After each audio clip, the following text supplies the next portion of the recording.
Than that. Alright, so. Alright, you guys. One second, time out. Can we do a clap sync? Huh? Clap sync so that whenever we're doing these two.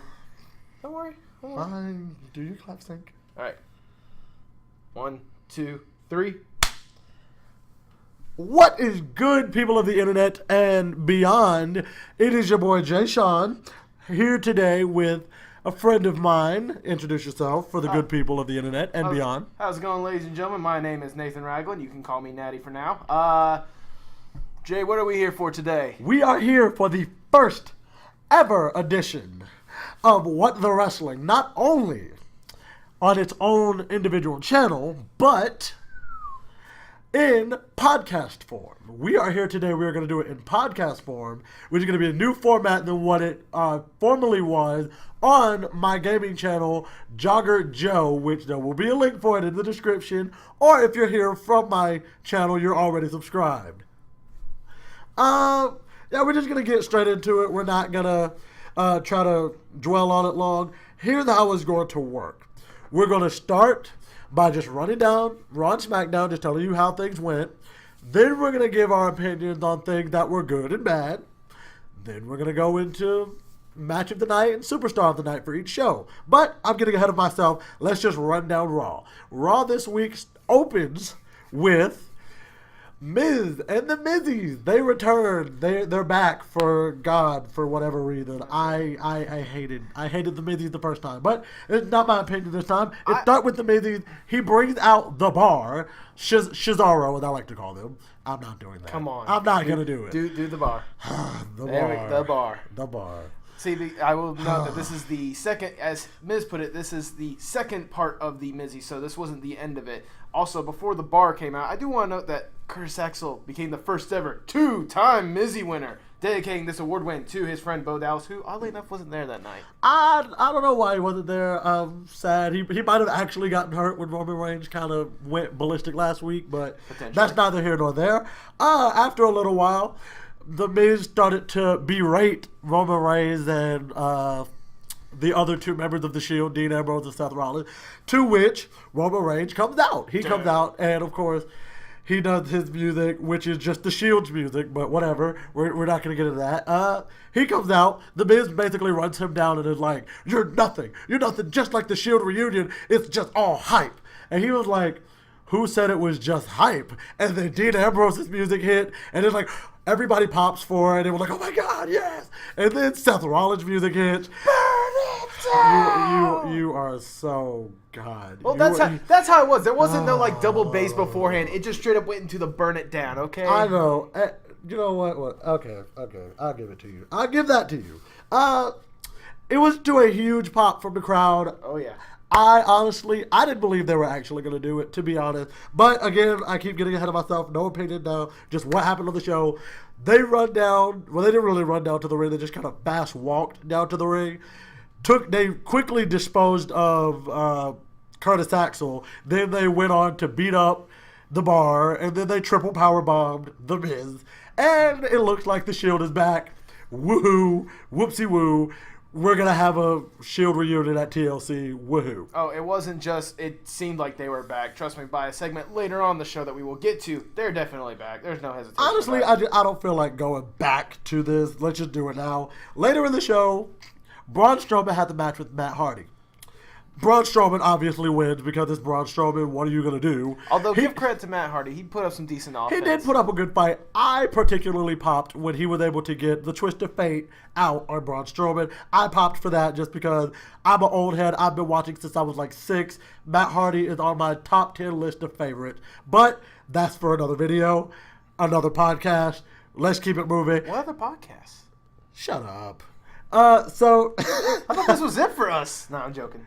So he takes Matt Hardy, puts him over his shoulder, he starts walking up the ramp, and who would come out but the Shield, brandishing their new Shield t-shirts available on www.shop.com. No, we are not sponsored by them. I just really like doing that because it's something fun about doing that. But either way. Although, I want to get your quick opinion on this. What did you think of the shirts? I think it was a good throwback to the original Shield.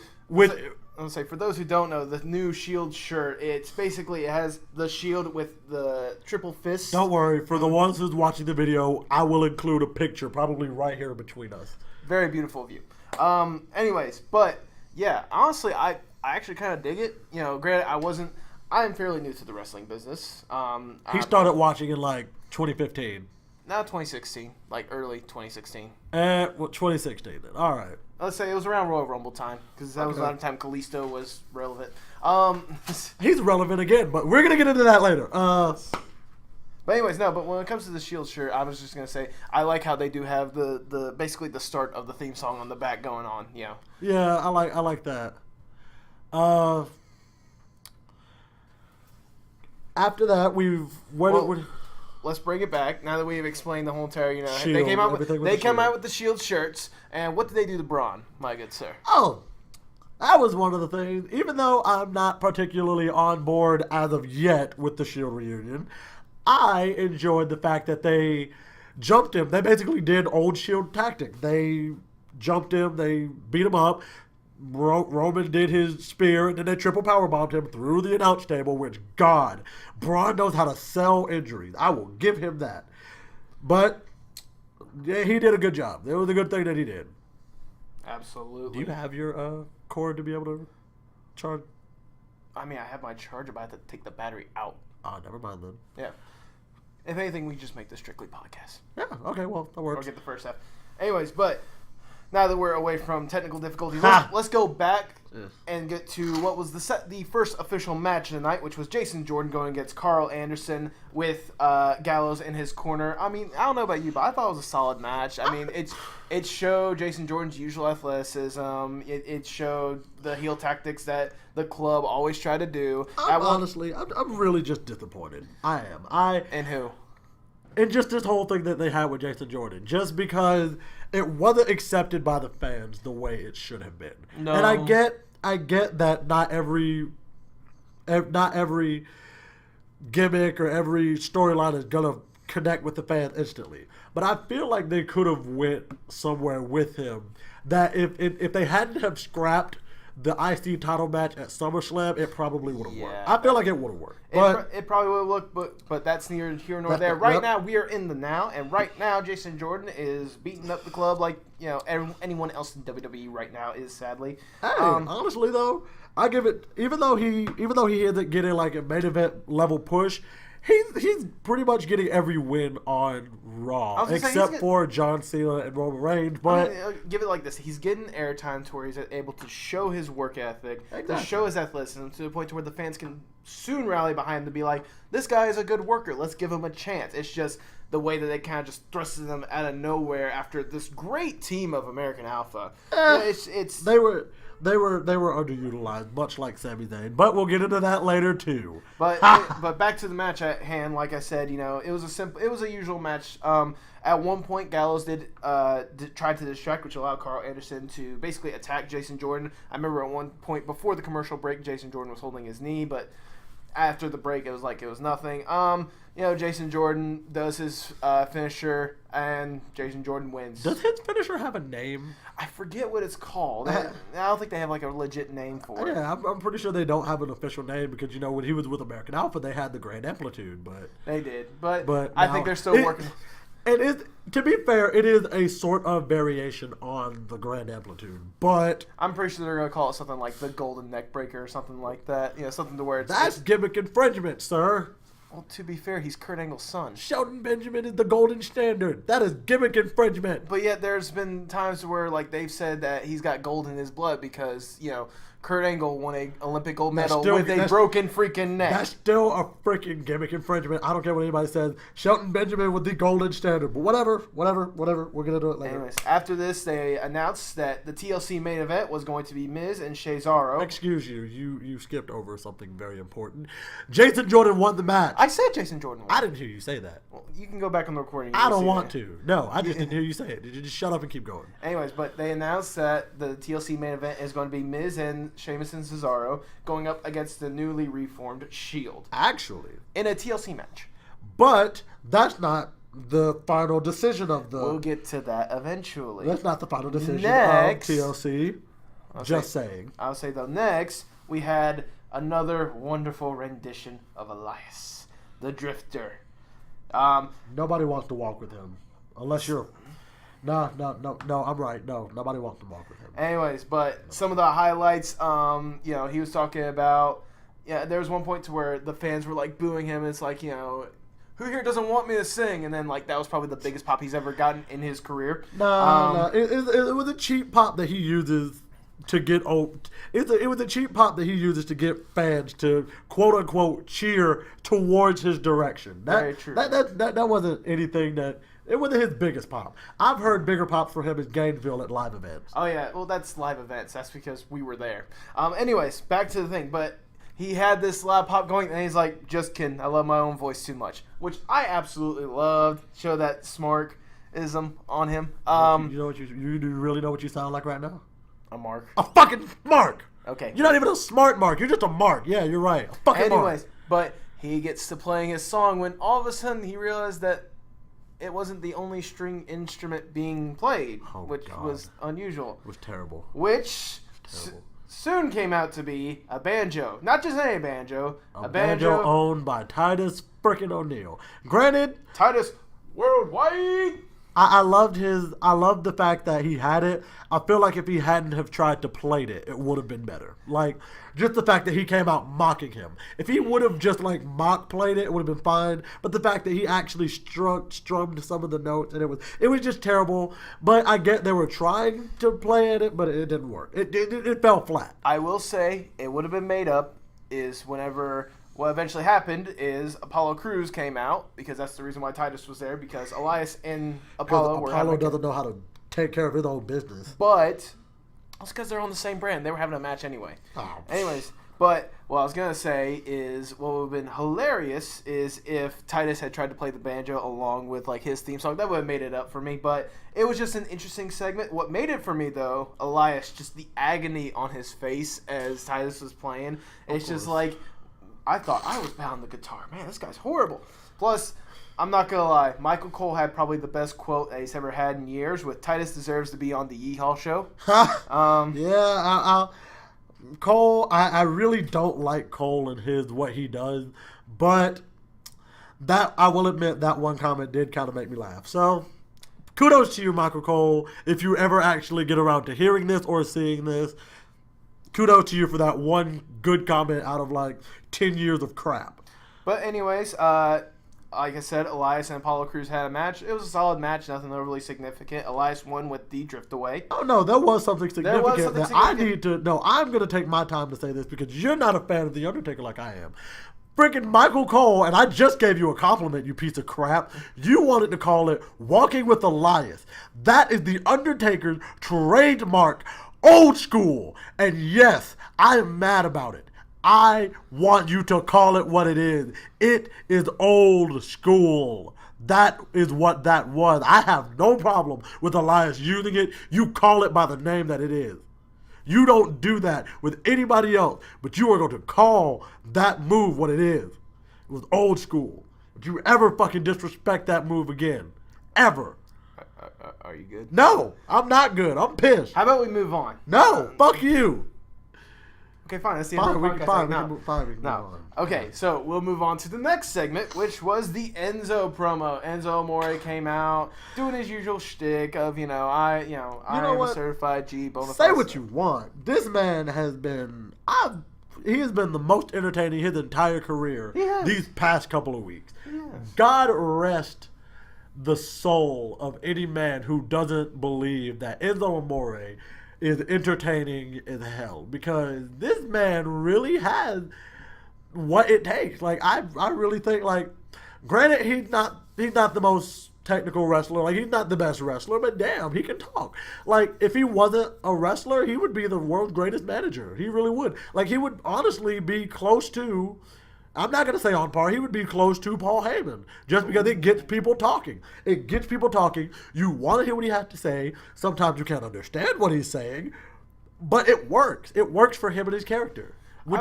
I will say the style of, if he was to be a manager, I think his style would be more closer to Bobby the Brain Heenan. That's just me personally, but...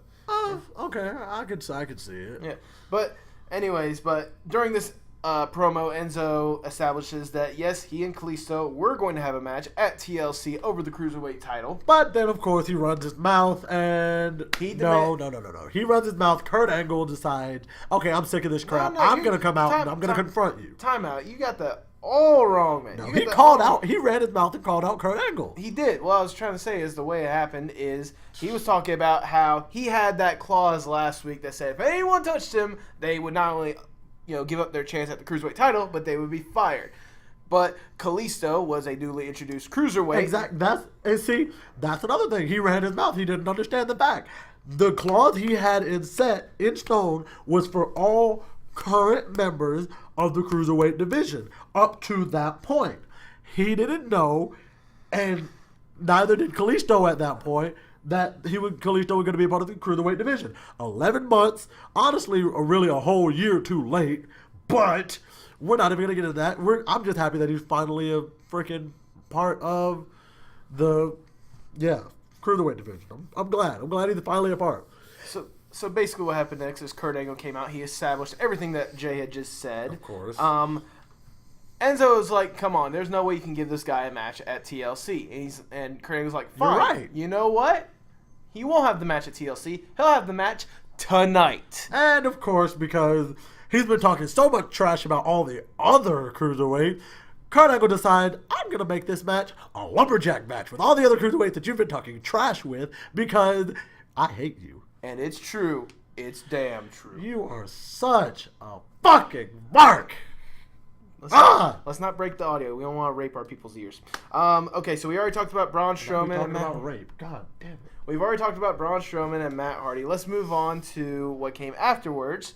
Did that come? Okay, so what came after the match, after commercial break? The Shield had a little promo backstage to where they were talking about how we're definitely back, believe it, all stuff like that. We are the workhorses. We are the workhorses of the company. Dean said that they can take on anyone. 1, 2, 3, 5, 7, 9, 11, 12. 1, 2, 3, 4, 5, 6, 7, 8 in my bank account. Yeah. Okay, I'm sorry. That was way off topic, but whatever. But after that promo, Mickie James decides to come out. Hold on. You're not going to skip.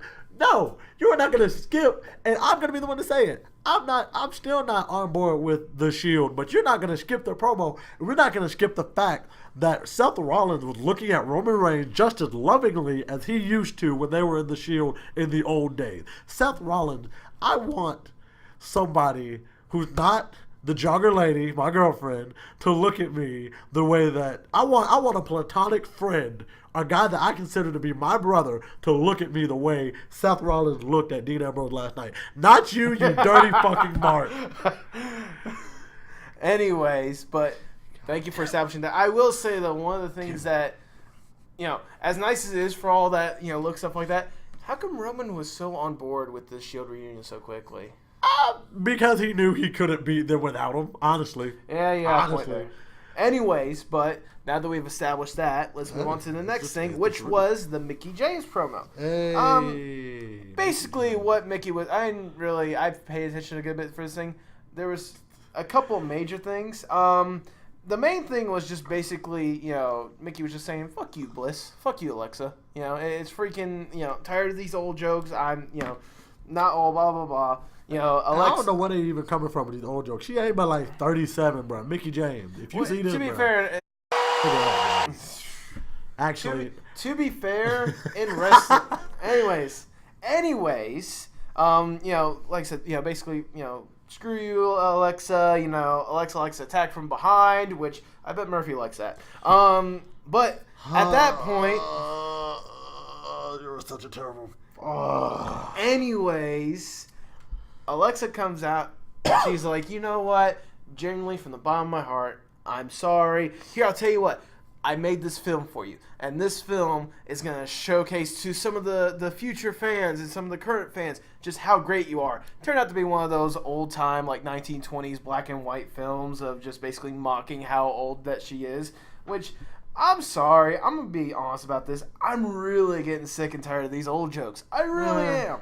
I feel like, though, Alexa needs to stop trying to put on the skits and whatnot because this one, honestly, even though it wasn't as bad, it fell about as flat for me as the Bailey "This Is Your Life" segment. Yeah, it but really did. At least with the black and white, it was only over in like 30 seconds, not like a full 5-10 hour thing like "This Is Your Life." I know, but still, it felt flat because it wasn't something that it should have been. You should have just let her come out and run her mouth like she does, because she's a really good talker. She's a great talker. She has definitely grown as a talker ever since she's been called up from NXT.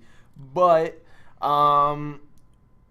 where are we? Okay, so after making a few more of these old jokes, Mickie James is just basically like, you know what? Bring your biscuit butt down here to the ring and come at me, all right? I'm pretty sure she made a training bra joke again this week. Well, did she make that again this week?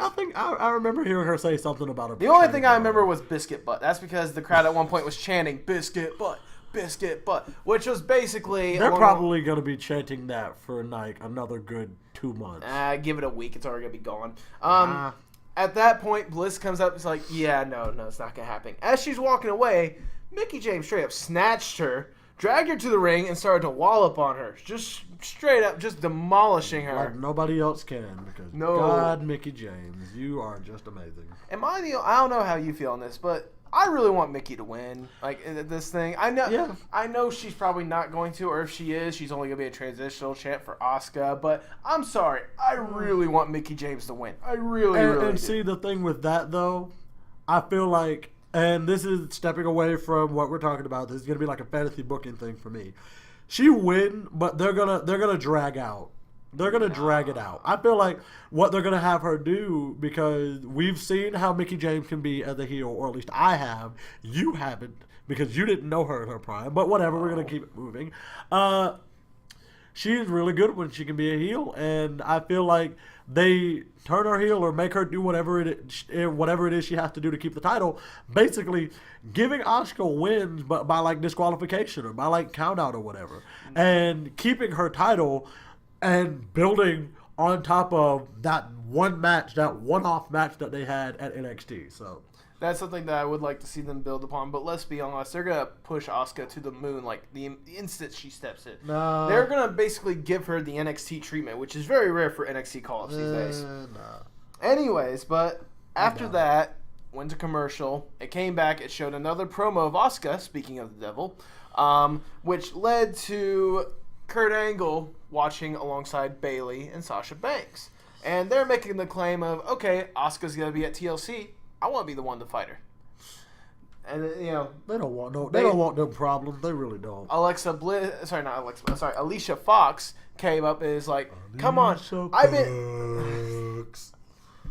You call me the mark. That's not even being a mark. It's just a freaking funny moment. It really is. Anyways, but... You ever call me out on my own? Alicia Fox, she comes up and is like, I've been here 10 years. I feel like I'm being ignored these days. Dana Brooke's like, ignored? I feel like I'm not even acknowledged. Which she's not wrong. She's not wrong. It's funny because she's not acknowledged. No one cares about her. And then Emma does her usual, I started the women's revolution. Everyone starts bickering. Kurt Angle's like, shut up.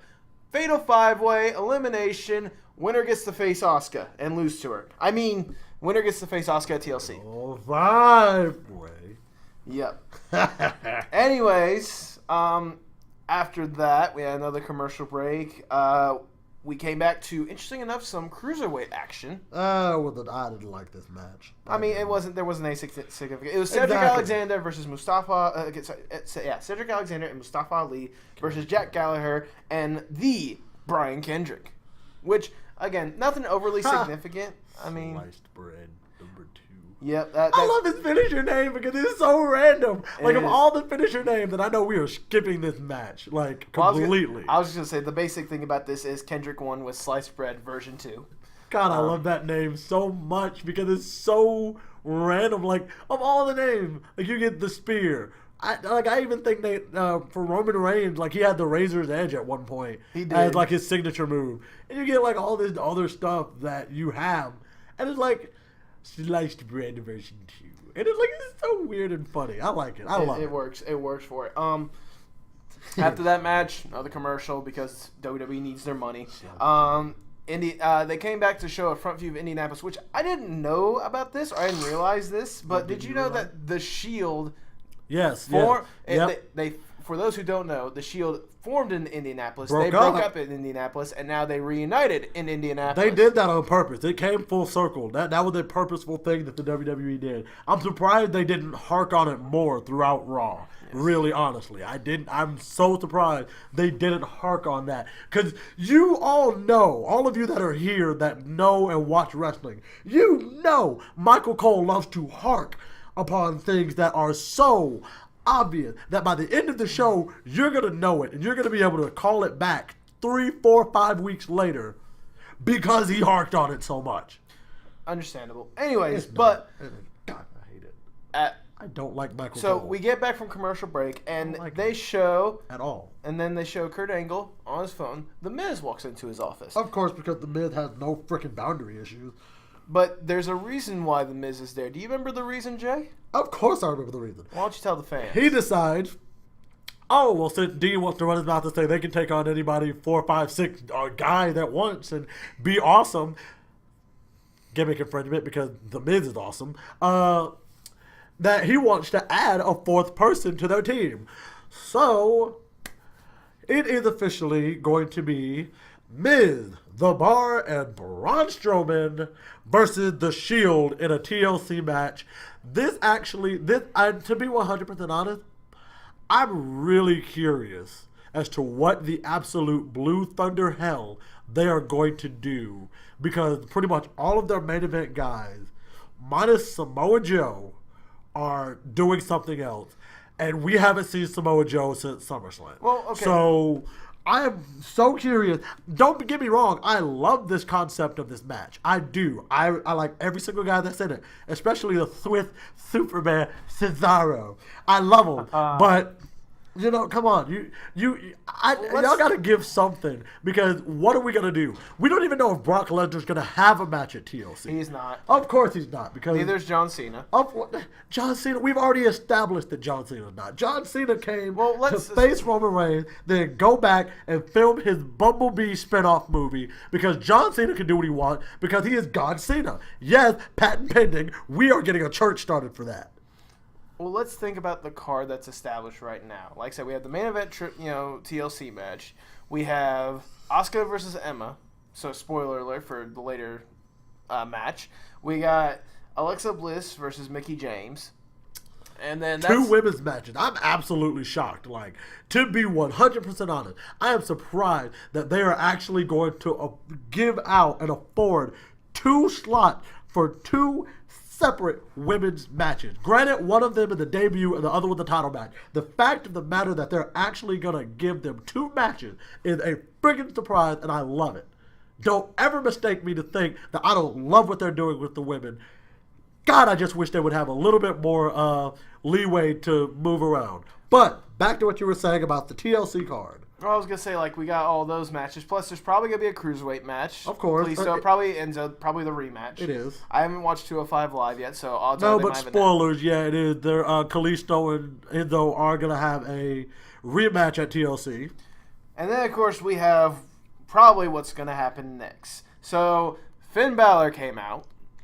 Finn Balor came out, usual cool dude, doing basically the same thing he's done for, 2, 3, 5 Since his beginning. basically. To where he comes out and he just calls BS to Bray Wyatt. I'm bringing Sister Abigail. And then Bray shows up on the Triton. And he does exactly what the frick he says he's going to do. He brought Sister Abigail. And you know what? He had the negative idea about this. He had the negative viewpoint on this. I am freaking excited because we have, for so long, we have said, well, maybe Sister Abigail could be this female. Maybe she could be that female. Nobody ever floated the idea of maybe Sister Abigail could be a spirit that possesses Bray Wyatt's body. I think that is so great, and I want to see where they go with this. But what they have to do, they have to do this. They have to allow Bray to win every single match that he comes out as Sister Abigail. You cannot move forward with this unless you have it. Because if you do, you are going to be shitting all over not only Bray Wyatt, Sister Abigail, everybody who's been a part of the Wyatt family, and that's just going to be terrible. You can't do that. all of this time that we finally have been building up, and we get it. We finally get it. And hell, this opened the door to even more stuff because if Bray Wyatt, Sister Abigail, possesses Bray Wyatt, he can possess other people, which means he can possess a female. She can possess a female and take a female's body. That could work. There's so many opportunities that can come from this, but they have to let Bray win. I'm sorry. I get on my soapboxes sometimes because I feel passionately about some of this stuff. Let me put it like this. You're not wrong. It's just the way that they're executing this it's weird. It's unusual. Exactly. That's what they need to do. That's what they got to do with him. Firstly, I think this is just personal opinion. They should have held off showing the true thing of Sister Abigail until the pay-per-view. Nah. That's just me personally, or at least like the week before, not this in a Titantron package. I mean, hey, y'all gotta. They ruined the idea. They ruined the surprise of us getting Demon Finn Balor at SummerSlam, so might as well. Yes, I'm still kind of salty about that, by the way, WWE. But basically, Bray Wyatt shows up as Sister Abigail with the female voice and all. Well, kind of a demonic female voice, so it was like you get a little bit of Bray's voice in there too. It was. I enjoyed it. I thought it was great. It's just. I'm gonna be blunt about this. I'm tired of the feud. It's not the fact of Bray Wyatt. It's not the fact that they're finally showing Sister Abigail. It's just this feud in general has been drawn out for way too long. Where else are they gonna go? Who else? I thought it would have been great if Bray would have reacquainted himself with Braun, as in tried to have his influence on Braun Strowman again. Not succeed, but try to the point where they might have had like a triple threat match at TLC. Nah. I think that would have been something. Just the way that they've built up Braun, to have him even remotely near Bray Wyatt at this point. I mean, they teased it at Survivor Series last year. They did, but it wasn't like you're going to be under my spell. It was you still have like maybe an inch of hold on me, but it's not anything so serious that I'm going to jeopardize my position in the company. Exactly. That's kind of the thing. It's kind of what, if anything, I would have thought Braun would have been smart and be like, okay, I'll play along for a second, and then the instant Bray is vulnerable, attack him to show that I'm not going to listen to anyone. I'm going to do so basically another Randy Orton storyline. You want to be blunt about it? Let's be blunt about it. Not to that full of a scale. No. Don't try to pull it back now. What you've just said is almost verbatim what happened with Bray and Randy Orton earlier this year, and you can't deny that, and you also can't teach that. But we're gonna keep moving. Let's get back to Raw. And what happened on Raw next was the women's match, the Fatal 5-Way Elimination match. Which, of course, Michael Cole had to fudge up again by saying it wasn't going to be elimination. It was going to be first to a fall wins, but no, it was elimination. If anything, there was a graphic like before the commercial break that said otherwise. But some of the highlights: Dana Brooke was the first one out by Bayley after Bayley did the belly to Bayley. Bayley to belly. Bayley to belly. My bad. God, Michael Cole, you're so terrible. I'm not Michael Cole. You might as well be. Stop. Anyways, but what happened next? I'm honestly kind of surprised by this. Alicia Fox got a pin against Bayley. Ha! Which, I mean, good for Alicia Fox. I feel so bad because they've mishandled Bayley. Because Bayley was so great in NXT. Anyways, after that, Sasha... That's what you get for trying. After that, Sasha Banks eliminated Alicia Fox. That's what she gets for trying. For the backstabber that led to the bank statement. And then because the bell didn't ring whenever Alicia Fox didn't, tap out. She tapped out. But and the ref tried. And see, that was on Sasha Banks. That was all on her. That was her fault because the ref tried to stop her, but she wanted to be a little stubborn booty. I'm trying not to curse as much because I've already cursed way more than I should have, and I've even said a word that will be censored out by the time you guys hear this. But that's what she did. She wanted to be Miss Body and like hang on for dear life, and then Emma rolls through that and rolls her up, and 1, 2, 3. Emma's facing Asuka at TLC. God, I hope it's not a squash match. I hope the match goes. I hope the match goes at least 5 minutes. At least 3. I hope at least 3. At least, okay, I'll give you that one. At least 3. It's one of those Emma's going to try to get some offense, but it's going to eventually lead to Asuka either doing her kick or her sleeper hold. You're right. Anyways, after that, we got an announcement that next week on Raw, Roman Reigns versus Braun Strowman in a steel cage match. Oh, God. We got another one of these? Yes. Oh, God. But this is in a steel cage. Oh, God. But you remember the last time Braun was in a steel cage? He friggin' put Big Show through it. Well, you see, the differences between last time and this time is Big Show didn't have 2 guys, the Shield, and Braun didn't have 3 guys. Miz and but they're going to get involved. I think they're going to interfere in some point. They're going to get involved in some capacity. Oh, no. And that's what's going to make it entertaining. But after that, we get to our main event of Raw, which is the Lumberjack match. Championship match. Enzo Amore versus Kalisto. Spoiler: Kalisto won. Come on. Let's get down to some of the nitty gritty. Basically, first thing I noticed, almost everyone was going along with the Lucha chant. Which, why did they go back to Kalisto's old theme? He didn't go back to his old theme. Yeah. There's one of those. They had the new ones, like they had the new one where it's like the pop one. Then they went back to Lucha Dragons because they got the newer, quote unquote newer theme, because Sin Cara, that was Sin Cara's original theme, the old one where they both used to come out the Lucha. That was Sin Cara's original theme. So when Kalisto and Sin Cara broke up, he had to get a new theme. So that's why I'm not mad. They still do the Lucha thing because he's a luchador. But they brought back the old Sin Cara theme for Kalisto. He's coming out to that now instead of the new Kalisto theme. Let's see here. Anyways, while Jay's looking that up. I'm not even going to look it up. I'm just going to make sure of something.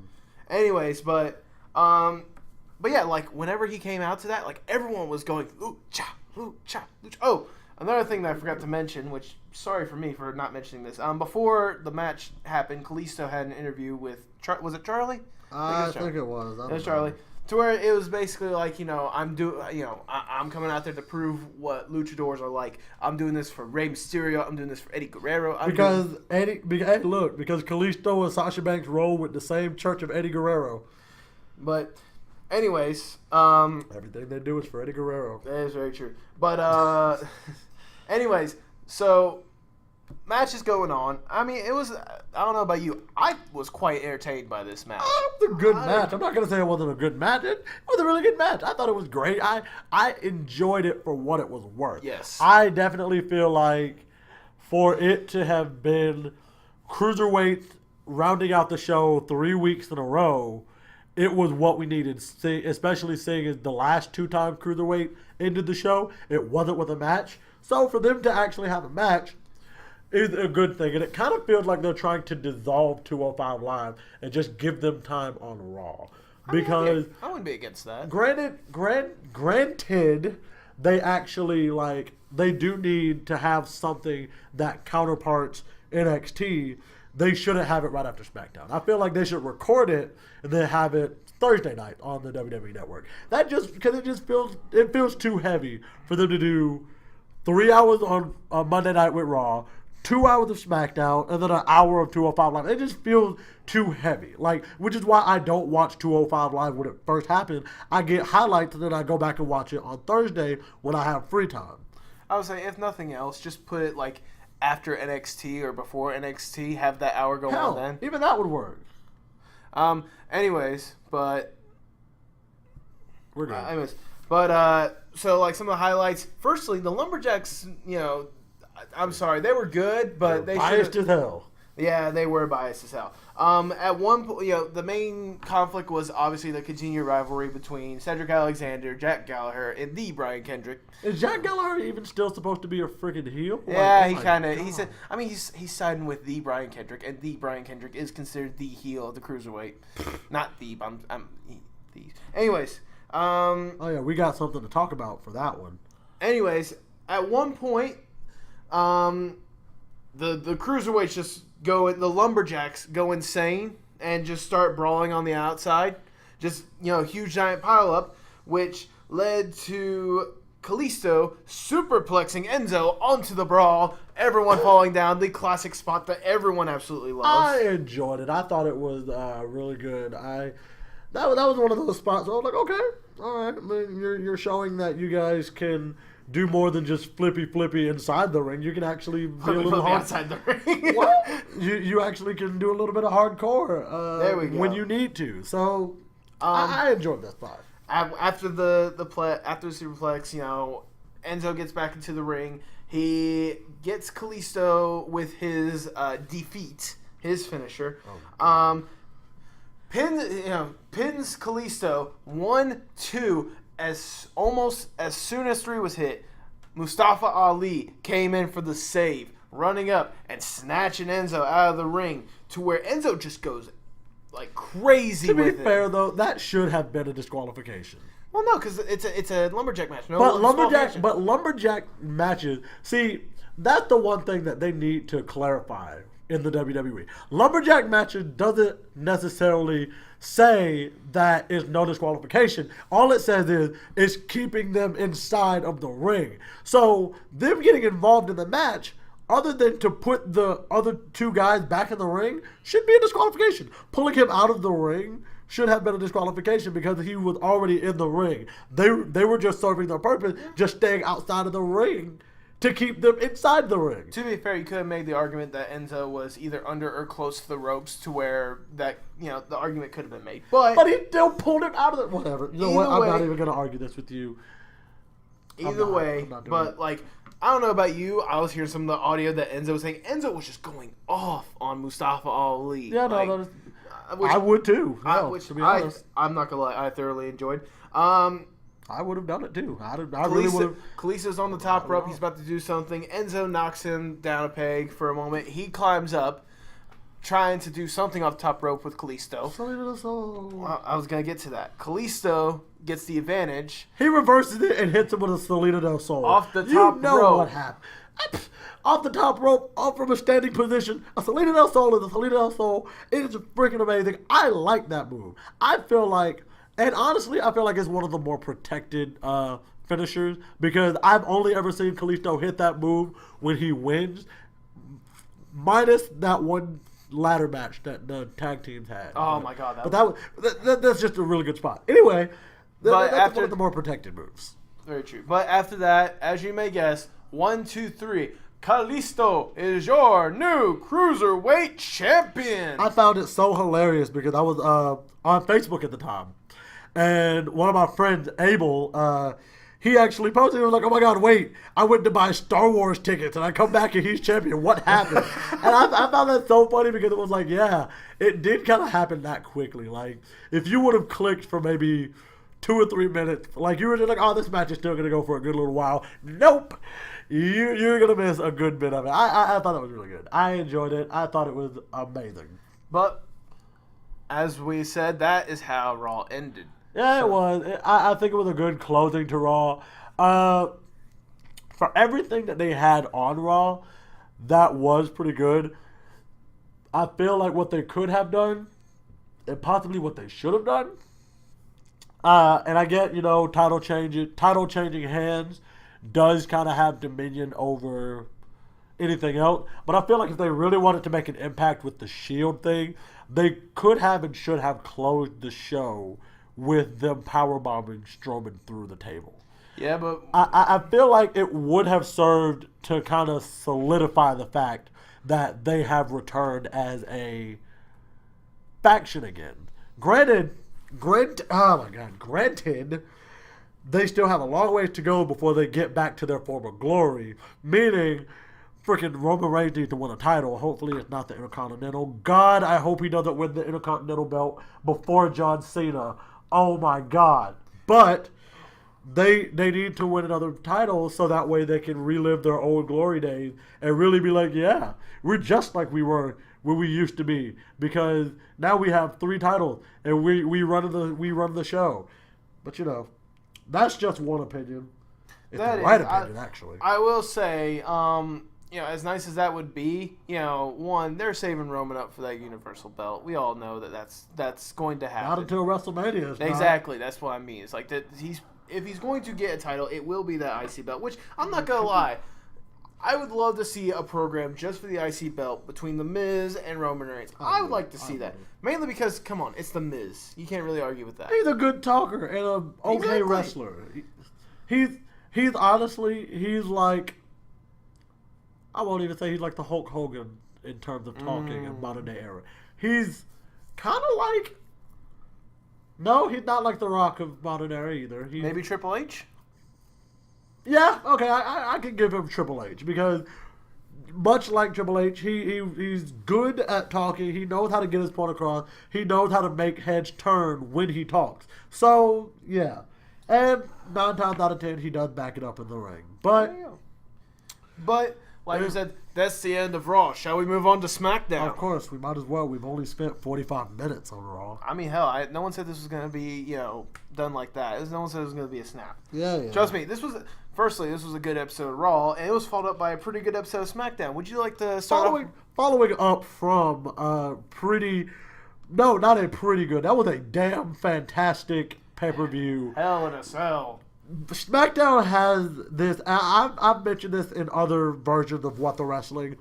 SmackDown has this record of having like really poor build-ups and then phenomenal pay-per-views. And I wish it would. I don't even wish it was the opposite. I wish that it could get more level because you go in with such low expectation that almost anything they do will break your expectation. Which, I'm going to be honest, even though most of the people I predicted to win didn't win, it was still really good. I thought it was great. I loved it. But either way, we're going to go to SmackDown. SmackDown started with the Usos coming out, and they basically were like, we told y'all we was about to do what we did. We was going to walk in the Uso Penitentiary. We was going to do what we did, and we was going to walk out as your SmackDown Live Tag Team Champions. Then, of course, the New Day comes out after a little while, and they talk back and forth, you know that they do. Then Jimmy and Jay were kind of like, hey, so they didn't really specifically say it, but they're like, hey, so we kind of, we've pretty much exhausted each other. You need to go your way, we need to go our way. Xavier Woods was like, so are you calling for a truce? Jimmy and Jay were like, okay, we're not really saying a truce. What we're saying is y'all got our respect. And it was one of those moments that it got a genuine heartfelt pop from the crowd. Like the crowd was like standing, clapping, cheering, and everybody was like, okay, we have a definitive conclusion to this this story, to this rivalry. We're going to let them go their separate ways for about 4 months. I won't even say 6, 4 months. Give them to the end of the year. Let them do whatever else they're going to do, and then let them have another match at WrestleMania. Sure, that'll be fine. They can do another match at WrestleMania. Yeah. But it was a good opening for the show. Granted, I would have loved for them to have opened with a match, but you can't always get what you want in life, which is kind of why I'm sitting here next to him right now doing this podcast. Oh, come on. Ha! Anyway. I was going to say, I mean, firstly, the fact that, let's be honest, this feud has been a hell of a feud. It has been probably the feud of the year. I'm going to go as far as say that. Okay, It has been the feud of the year so far. Granted, we still got 3 months left until the end of the year, two and a half. So it's one of those anything can happen. But as of right now, I say this is straight up the feud of the year. Okay, I'll give you that. It definitely has feud of the year candidate. But that being said, it's nice to see that the Usos have respect, and they were saying that we you and me, we have you guys and we have this division on lock. This is our division. We are the best, and you know what? We're gonna show respect to that. But before they could really shake hands or anything like that, we heard the Hype Bros music. They started to pop out, and they're like, Mojo Rawley. He was speaking, and so was Zach, and they were having some points, some legit points. It's the same 2 tag teams every single week. Well, to be fair, when you have trash like Zack Ryder, it's kind of hard to change it up. I'm sorry. Whoa. No, don't you woe me. No, don't woe me. Zack Ryder. Only reason Zack Ryder was ever popular and he ever got the U.S. title, and you can put me down on record for saying this because it's true. The only reason he got popular, the only reason he won that U.S. title, the only reason he won the Intercontinental title is because he was on the internet, because he had that stupid YouTube show, and people, being the little sheeple that they are, they decided to follow him because back in those days, YouTube wasn't as big as it is now. People didn't just follow YouTube like they do now. And so for a wrestler to have a YouTube channel like he did, people flocked to that, and WWE decided to capitalize on his popularity. He has no popularity now. He should have stayed gone after that one storyline with him and John Cena. He should have stayed gone, and honestly, nobody would have been any kind of freaking different anyway else. Maybe Mojo Rawley wouldn't have been where he is now. But God, they're not doing anything with him either. He was the freaking Andre the Giant Battle Memorial Royal winner. They didn't do anything with him, just like they haven't done anything. Well, they I'll say, to be fair, like last year, Baron Corbin won it. They didn't really do much of anything with him. We're going to get to that because they have done something with him. I said until later on in the year. It's that point. He's probably going to get something. But what I was going to get to was the fact that, Mojo is right. It's the same two tag teams every single week. To which the Usos, they snap back with one of the best comebacks I've ever heard. It's like, Usos, I forget which Uso it was, but it's like, well, you guys are tired of being on the sideline? You should know you were on the sideline most of your NFL career. Ha! Which I couldn't help but laugh. No, Chad Gable and Shelton Benjamin perfect. then came out and they're like, well, we beat you guys Hell in a Cell. If anything, we should be the guys that are getting a chance. Hey, man, I'm disappointed with them.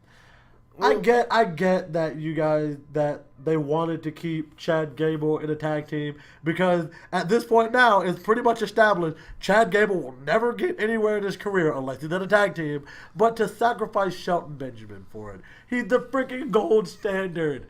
Oh my God. He had matches for the, you know what? I'm not even going to get into it because my words are wasted. How about we say that for a separate time? My words are wasted. They are. Anyways, what I was going to say, if anything, I feel like they just kind of left Gable in the dust whenever they decided to move Jason Jordan to be Kurt Angle's son. Anyways, afterwards, Breezango came out, and then the Ascension came out. Two little notes I want to make. One, they were the only two tag teams that weren't booed whenever they were coming out. Like, both the Hype Bros and, Gable and Benjamin. Ben Abel. I'm calling him Ben Abel. I'll work that. I'm copywriting that right now. If they start calling him Ben Abel, I want my money, WWE. But like as soon as the Ascension came out, Breezango was just straight up like, "Can you guys stop following us?" Ha! Which, again, couldn't help but laugh. And then the Usos were like, "Look at all you guys, Hype Bros, you guys are on lock." Gable and Benjamin. Ben Abel. I'm saying it for the sake of what they said, not what you're saying. Ben Abel. You guys are on lock. The Ascension, you guys are on lock. Breezango. And then New Day was like, no. Those guys are cool. It's like, okay, Breezango's cool. But none of you guys deserve anything. Hey, to be honest, though, hold on. We got to be honest. The reason they said that they were cool is the fashion police that send people to the Uso Penitentiary. That is a story I want to see. That is a story I would write and I would love to see WWE do. I would actually love, you know what? They need to do that with a fashion file. They need one of their fashion files. They need to have Breezango as the fashion police sending people to the Uso Penitentiary. I would love it, WWE. Write it, please. I am a begging fan. I would love to see that. Anyway, let's get back to what we were talking about. Well, as soon as the Usos said that, none of you guys deserve a chance, guess who decides to come out? Of course, Daniel Bryan, because he had nothing else to do. Daniel Bryan comes out. He tells the Usos and New Days to get out of the ring. And he was like, look, I mean it when I say you guys need to get out of the ring right now because they were going to have a fatal four-way for the new number one contender for the tag team titles right then and there. Fatal four-way tag team match. You gotta be specific. Fatal four-way tag team match for the number one contendership of the SmackDown Live tag team titles. Woot woot. Firstly, I just want to say I hate the rules of the tag team fatal four-way. Anybody can tag in at any exactly. time. I love it. But just have four people in the ring and just have. No. I hate that. It's just me. It is just you. Oh yeah.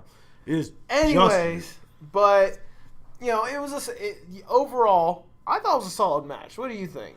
No, I agree with that. It was a very solid match. It was everyone was showing a little bit of their offense. Everybody got to show out. And this is something that I definitely said I was going to make a point of saying.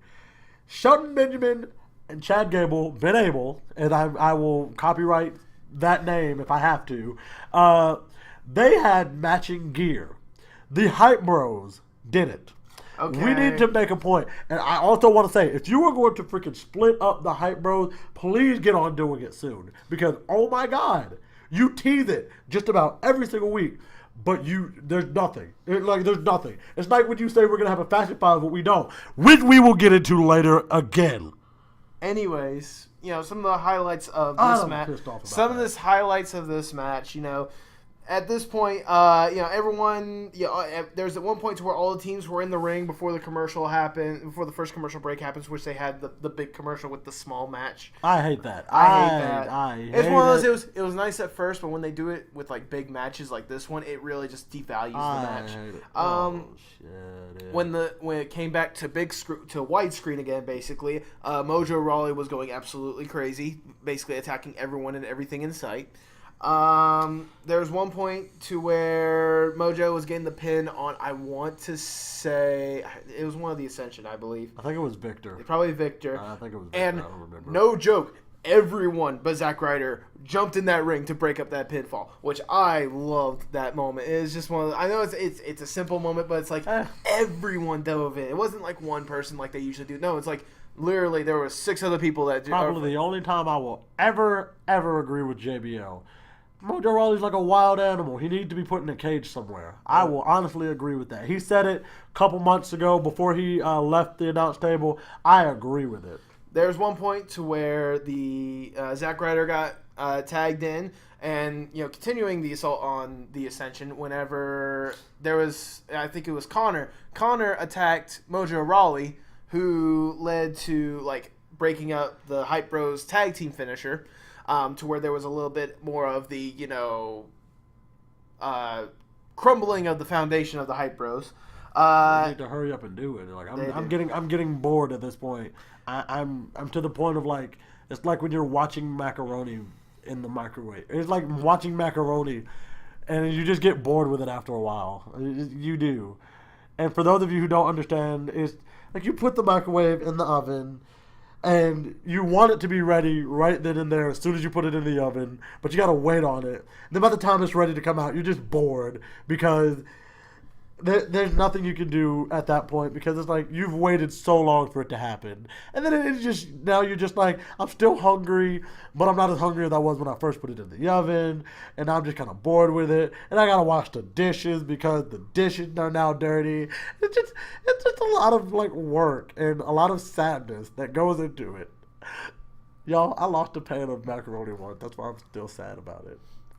I did. I'm sorry. I'm lost. Where did this sprout from? I thought we were talking about wrestling. I lost a pan of macaroni one time, and I'm sad. Because okay, no need to get salty about that for a moment. Anyways, I'm sad because I'm still kind of hungry. Anyways, I want macaroni and cheese. There was one point to where Breezango was able to get into the match, and it was Zack against Tyler Breeze.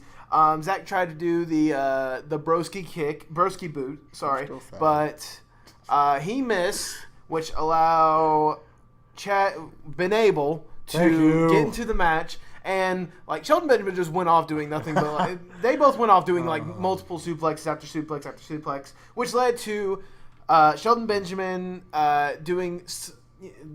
leading to their tag team finish of. I'm so sad that it's been said, and it's kind of true. Shelton Benjamin just became the next Jason Jordan, and it's sad because he's black too. And it's like. Anyways, let's get away from that. Basically, Shelton Benjamin got the pin on Tyler Breeze for the win.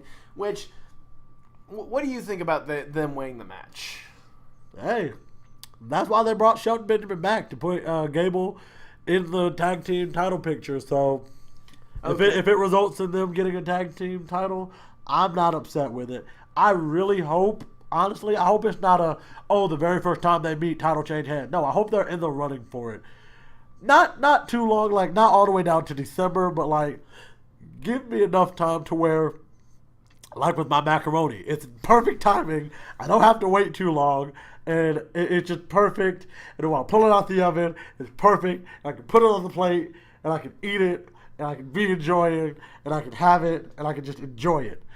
Because if the macaroni stays in the oven too long, it's going to get dried out, and nobody's going to want dry macaroni, and that's what this thing is going to become. It's going to become dry macaroni, and nobody wants that. Nobody. Nobody. Not at all. You don't want that either. And I know the listeners don't. Nobody wants dry macaroni. Did you eat before you came here? Yes, I did. Just but making sure. I lost a pan of macaroni before, and I'm still sad about it. You learn from it. That's what we learned. Anyways, let's get off of macaroni. We're not on the food. We're not on the Food Network. What I was going to say is when it came, I'm fine with Benable winning. I just think it would have been made a more interesting story if the Hype Bros had won. Now, hear me out on this. Hear me out on this before you decide to go insane. Okay? Right. As you know, they have been teasing this whole entire dissension between the two. And it's mainly because Mojo Rawley really wants to win a championship. He wants to be nothing more. He wants to stop being losers, which perfectly fine. Okay, we'll have them win that match off of like a fluke or something like that. All right, have somebody super kick, have Tyler Breeze super kick Zach into a pinfall. Well, no, not have them lose. Oh yeah, I get it. That works. That's that winning works off a fluke. What are you talking about? That's exactly what you said. That's perfect. And, have kind of the story leading up to it, Mojo trying to be serious about this, we're getting this chance, and, Zach's being like, it's okay, I've won championships before, we'll get that championship. And, have it build up until they have that title match, to where, during that title match, the breakup happens. Have it to where, at the pinnacle of, at the moment to where it's within reach, to where it's right there, they fail. They fail so miserably to the Usos, who are, at this point, completely non-stop. They fail so badly to where Mojo's like, I can't handle this anymore. I got to get away from this. And it causes a split. So basically what you're saying is Zack Ryder and his selfishness, because he won his championship off the bull, I'm going to continue to say, that Mojo decides to walk. It's not bad, but I don't know. I think if anything, if they're going to keep going with this storyline of the two are going to eventually break up, it would have meant so much more, and the fans would have been so much more invested if they had that title shot and they failed miserably. I don't know, because they teased. I mean, at this point, Zack going heel. Then they also teased Mojo going heel. Well, then they teased both of them going heel together, and It's turning into dry macaroni, and I'm disappointed. Can we get off the macaroni? No, we will not get off this macaroni subject. Jesus Christ. Anyway. It's dry macaroni, and I hate it. At this point, the title of this episode is going to be, When Did Wrestling Become Macaroni? Freaking. Anyways. When I burned a pan. Okay, we get it. You burned a pan. Boo fucking who. Anyways. No, You're a terrible person. I don't think I want you on this show anymore. You don't accept my ideas. You don't let me love macaroni like I do. No, I'm not saying. Can we focus on the wrestling? That's what I'm trying to get at. Anyways, what I'm trying to get at is, I would like to see the two become single stars, but I think that I would be more invested in the characters if they had that kind of struggle, that climb to where they were so close yet so far. I think that the audience in general, it would make so much more money if they had that struggle. If they had that struggle. That's all I'm asking. I'm asking for something more than just freaking, we're breaking up for no apparent reason. Because they've done that with, 3 tag teams this year alone? Actually, no, they haven't. All of the breakups have had legitimate reasons. Yeah, but it seems like they're out of nowhere. There's, next to no, build-up for any of them. Like, for example... They're making these breakups more human. Because it's like, Enzo and Cass. Cass basically said it. It's been building for years. Well, to be fair, that was the best of the 3, okay? For example, the Golden Truth. Why did they break up? Because friggin' Goldust, wow. Because Goldust was like, look, I love you, Arch. Well, he never said that. But it was it was just to the point, same as pretty much Big Cass. It built up to the point where he's like, he knows that he still has a solo run in him, and he feels like he's being held back by R-Truth. So he doesn't have to be, and that's the thing. He said it. He doesn't have to be held back by somebody else. Because just the truth of the matter, R-Truth and Enzo Amore was Goldust and Big Cass's dry macaroni. They hated it, they didn't want it, and they had to get away from it. I swear to God, if you bring up that dried macaroni, you are going to do crap, because dry macaroni is terrible, and we're just going to keep saying it. I want the people at home to know it. And it's going to be a t-shirt one day. Dry macaroni sucks. After this, they were teasing, the fallout for Hell in the Cell, to which I have to say, apparently Kevin Owens and Sami Zayn now share a room. Okay. After that, they went to a backstage segment with Natalya, to where Natalya was talking about, I got my title, this is my title, this is going to be my title. Lana and Tamina show up. They start talking about the title. Carmella shows up, teasing Cashin again. Hey, before we get into that whole Natalia thing, it really kind of made me feel kind of little rascally where it was like, I got the title, hey, hey. You're not wrong. Like, it really made me feel like that. I was like, she really, like, this is really happening right now. Like, are you really? And I don't know. Anyways, but, Natalia at one point says that, okay, fine, you guys all deserve the title. I got the title right now, but let's all agree on one thing. To not have dry macaroni? I had to do it. We can all agree on one thing, and that is dry we all macaroni deserve sucks. the title more than Charlotte. Charlotte sucks. does not need his title. Charlotte shows up. Natalia's like, "Oh, look at you! You got boo-boo face because you lost You lost your title shot. Oh, and because you disappointed your dad again." To which, at the instant the dad was brought up, Charlotte was like, "Oh hell no!" and just went all in on that. Oh, it's fair. I mean, not only did she go all in, all the women, not just the women that were already there, all the women in the locker room showed up. Okay, it was a cluster fudge. It was. I mean, freaking, they were fighting. Lana and Tamina and Carmella were attacking Charlotte. Then next thing you know, out of nowhere, you see Becky Lynch and Naomi. Which I'm sorry. I wish Naomi was in that title picture again. I really do. I wish Naomi. Oh. Anyways, after that, we had another backstage segment with Baron Corbin. Baron Corbin, the new United States champion, which, long overdue. The gist of it was basically, look at everyone in that crowd. They all mocked me because I lost my briefcase. They all mocked me because such and such. They all mocked me for my stomach. Okay, maybe not that last one, but that's a personal thing. But you know what you sound like? You know what you sound like? A Mark. You know what you sound like? What? Fucking Mark! Anyways. But the point of his conversation was like, well, now look at, these keyboard warriors, which was a direct quote from him, keyboard warriors. Just look at them now. Look at them cry. Because I have the belt. I didn't cry. Oh, no, I didn't cry either. Hey, I don't like him. He's a bad guy. But hey, he did what he had to do. I hate that it cost. I hate that it was at the cost of Ty Dillinger. But and well. Styles. He wasn't the one that took the pin. He took a nasty looking bump out the ring though. Straight up. Oh, I love it. It's so violent. I loved it. But anyways, after that we had Becky Lynch going up against Carmella. To which, James Ellsworth is on that freaking leash again. Irrelevant versus even more irrelevant. I wouldn't say. Wait, who's irrelevant and who's least more irrelevant in this case? Carmella's irrelevant. Becky Lynch is even more irrelevant. Carmella's not that irrelevant. For yes, she is. She's Miss Money in the Bank. And nobody cares. No. It's James Ellsworth is Miss Money in the Bank with an accompanying Carmella. Time out. I did not say the first Miss Money in the Bank. I said the Miss Money in the Bank right now, okay? James Ellsworth is Miss Money in the Bank. He's the first Miss Money in the Bank. Anyways, but this match was a standard women's match for the most part. There was one point to where Becky Lynch I wrote in my notes that Becky Lynch snatched Carmella by her weave straight up.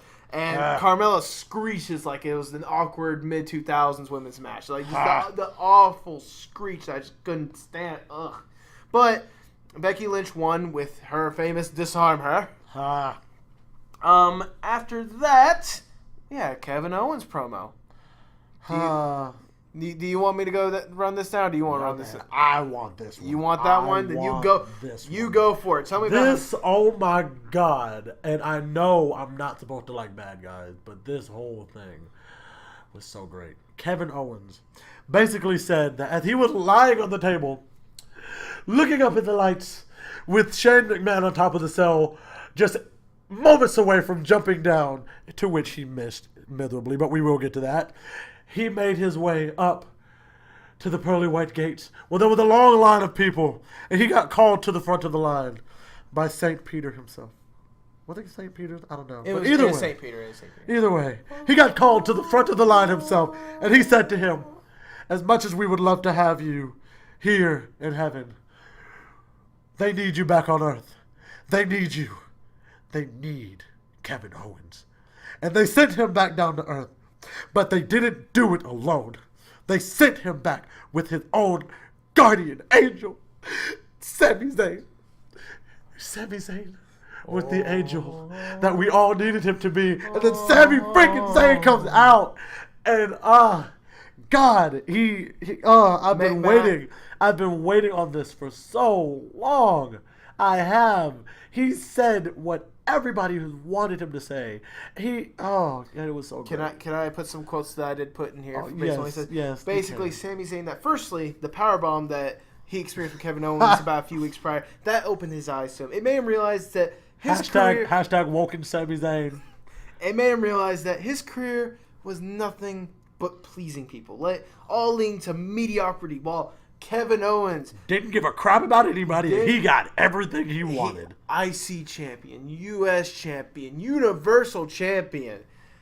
Sami in that moment, he realized he was being mistreated, he was being mishandled, and that no one cared about him. No one at all. And you know what? And a good thing that I really liked about this whole thing, Sami Zayn, he sees Kevin Owens for everything that he is, but he calls him his brother. And what I love about that whole thing is the fact that you actually get this genuine feeling like they're actually brothers. Because I can say that about me and my brother. Me and my brother don't get along at all. Not all the time. We have our moments where we get along, but we don't get along for all the most part. There's stuff that we disagree on for God knows almost every single thing that we ever do. But at the end of the day, that's my brother. I'm going to be there for him. I'm going to support him. I'm going to love him no matter what happens. And that's what I liked about this. You got that feeling. And I was saying this Sunday, I was saying what he did doesn't really merit a heel turn. We got to hear what his explanation for is before we can determine if this is a heel turn. After hearing his explanation, it's a heel turn. It is. And I feel like there's no better way to have done it. And now, of course, we're probably going to have Team Kevin versus Team Shane at Survivor Series. But damn it, it's worth it. You haven't heard about that? No, I didn't think I didn't know about that, and I didn't even think about that. That would be awesome. They've been talking about that for at least a good 2 weeks that they were teasing it. I don't know if they're going to continue to go through with it, but yeah. Can you just imagine what the two teams would be composed of? Shane would probably have AJ Styles. Kevin would have Baron, Sami, and if it's teams of 5, so Kevin, Sami, Baron, Rusev. Wait, I think Kevin, Sami, Baron, Rusev, Aiden. No, Aiden, Jinder Mahal. It's gonna be Jinder's gonna be champion. He's still gonna be champion. Well, it's gonna be Jinder Mahal because on Team Shane, it's gonna be because at Survivor Series they don't usually defend the title. Yes, they do. Anyways, but. You got those, and then for the Team Shane, it's going to be Shane, Shinsuke, Randy, AJ, and who would be the fifth? Who would be the fifth? Ty Dillinger. Oh, I love that. There we go. Let's go with it. Anyways. Because, of course, he would round it out to make the perfect 10. I'm kidding. I don't know why we're doing this. The camera's been dead for, I don't know. Maybe it hasn't. It might have still been recording. No, she can tell you. Never mind. No. Anyways, but... After that, we forgot to mention that this whole entire promo ended with a wonderful hug. That hug was so warm. I felt warmth, and I felt embraced. So much passion. Anyways, but after that, we get to the next match, which was Randy Orton and Shinsuke Nakamura versus Rusev and Aiden English. They could have thrown that match anywhere on the card, and I would have been disappointed in it. I'm tired of seeing these 4 guys meet. I will say one thing.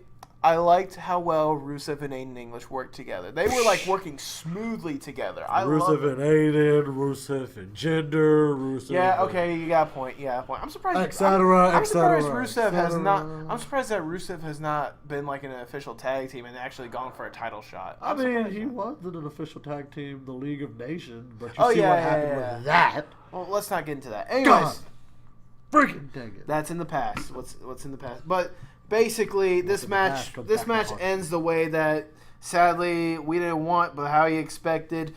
Nakamura wins with a Kinshasa after Randy Orton hits him with an RKO out of nowhere. RKO out of nowhere. They're not out of nowhere. You can see them coming. I don't know. Do you can see them coming. Do you remember the one from Rusev Day? That was unexpected. That one was out of nowhere. I will give them that. But the one during the match, that was definitely not out of nowhere. But I'm just being hypercritical because I've been watching this shit since I was like 6. Okay, so I'm Anyways, just hypercritical. We go to another commercial break. We come back and they have a promo going on. It's two guys in these hoods and like heavy breathing going on. They turn around. They're wearing sheet masks. They take the mask off. It's Eric Rowan and The Rick Bludgeon Harper. Brothers.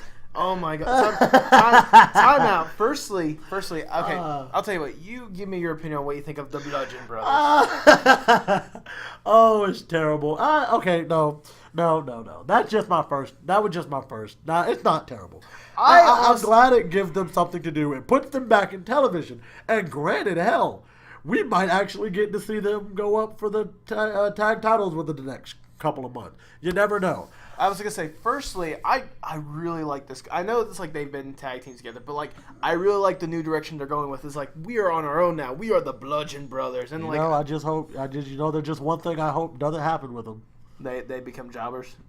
No, they don't become dry macaroni. Right. Oh, Anyways, God. but another thing that I did notice between this, I don't know if this was just the way that it was set up. Was Eric Rowan the better talker there, or is that just me? I thought he was the better talker there.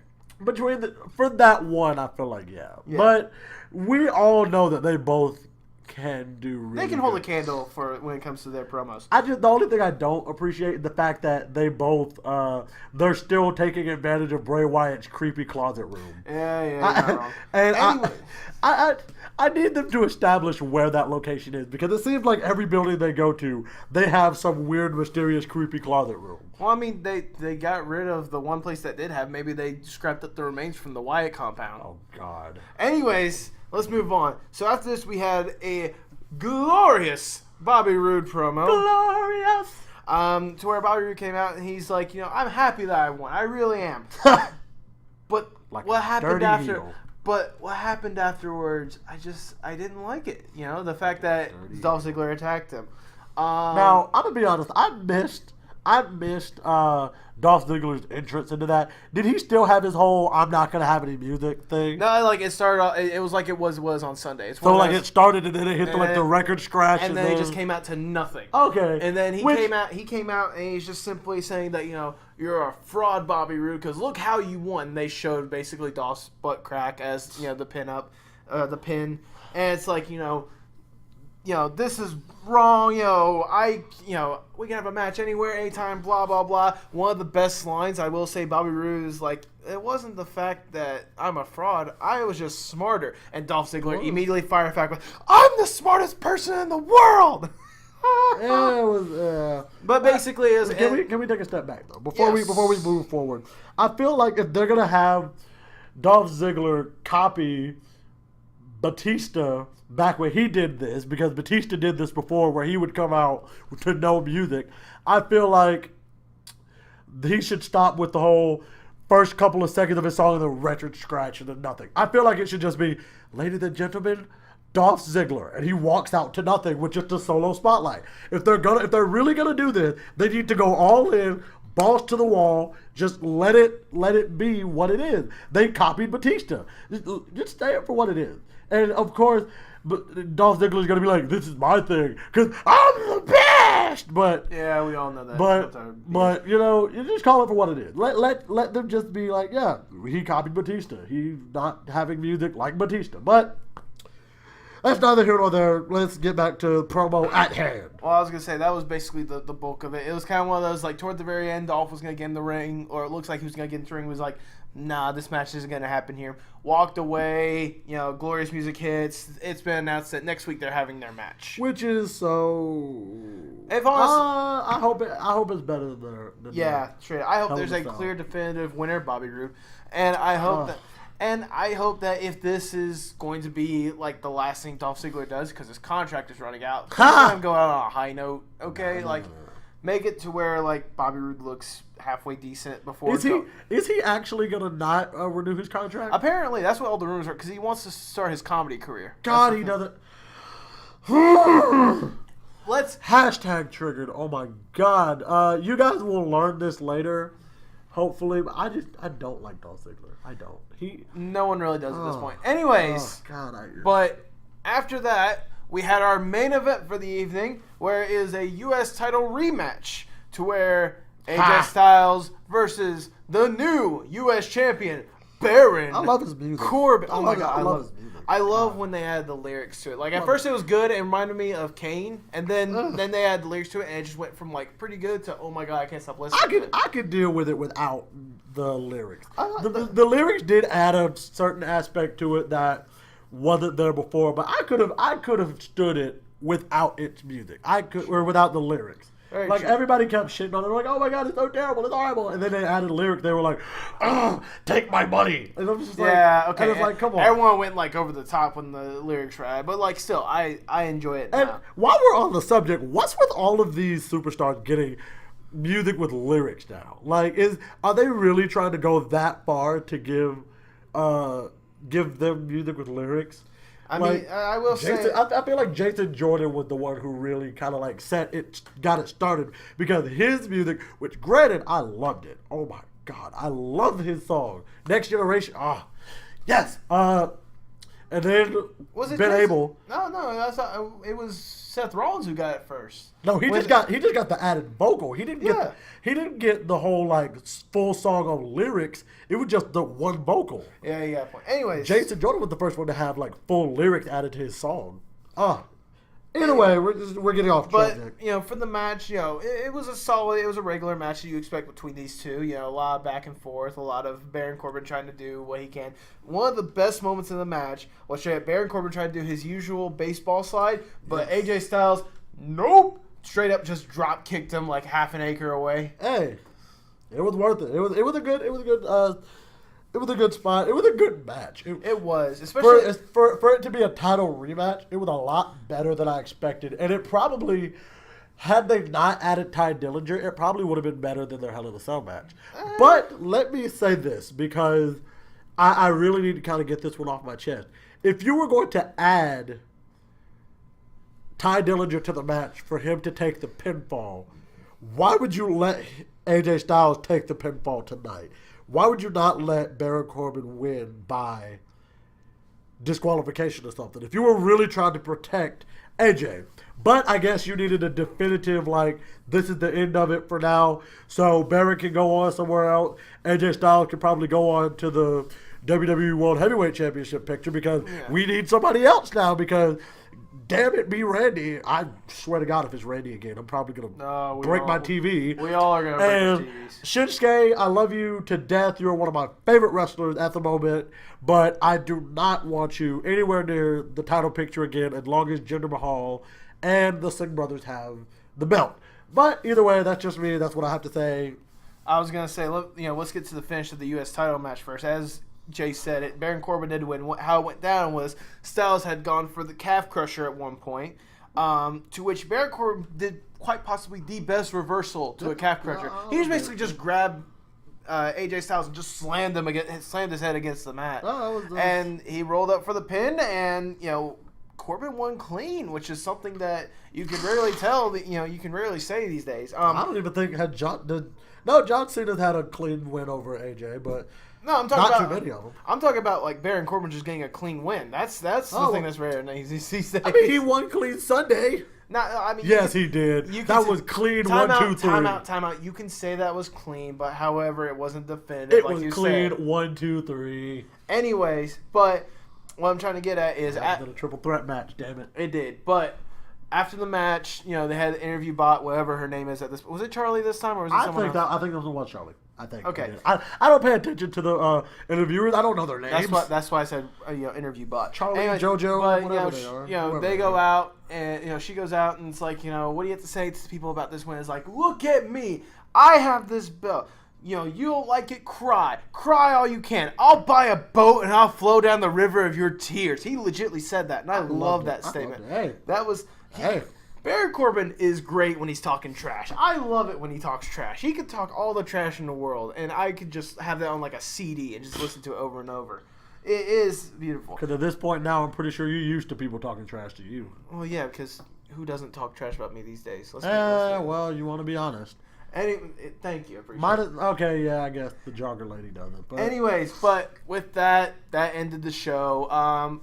Overall, it was a solid. It was a very promo heavy, but it was a solid episode of SmackDown. Never bad to complain about it. I mean, the only major thing you already established there was no fashion files. The damn bastards. yeah, you know what? I'm not even gonna be mad. I'm not mad about the fact that there was no fashion file, simply because they did get TV time. They did get TV time. They got TV time. They were in the match. I was like, not only TV time, but TV time in a #1 contendership match. Exactly. And so I'm not 100% mad. Like, I'm a little upset because Pulp Fiction is one of my favorite freaking movies ever. So for them to tease me with the fact that it was going to be Pulp Files, I was like, oh, Pulp so Fashion. excited. Pulp Fashion, you know what I mean. But anyway. Well, anyways. But just the fact that they teased me with it and then they didn't give it to me, I just... Maybe we'll get it next week. I don't know. But this them telling me that they're gonna give me one thing and then they don't give it to me, they don't come through, is really turning into it's turning into something, and you know what it's turning into. And I feel like y'all are tired of hearing it, so I'm not going to say it again. That's what you get. Actually, no, I'm going to say it. They're turning it into dry macaroni, and I'm sad about it. I am just sad about the fact that I just want some nice and fresh macaroni with like maybe 3 cheeses, and I can't even get that because every time it dries out, and the noodles dry out too fast. We need to petition the people who make noodles to not have noodles that dry out so fast, because they dry out really fast, and then it makes me sad because I waited so long. And I'm waiting so long for the fashion files, and just they won't give me the fashion files at all. They gave me fashion files at Hell in a Cell, and it makes me want more, and I have to wait. And I don't like waiting for things that they tell me they're going to give me on one day, and then I don't get it for like another 7 years. So that's that. I want more fashion files. That's what I'm getting at with that analogy. We'll get more fashion files, okay? I just want more of it. I do. Anyways, but with that was the 2 major shows this week, Raw and SmackDown.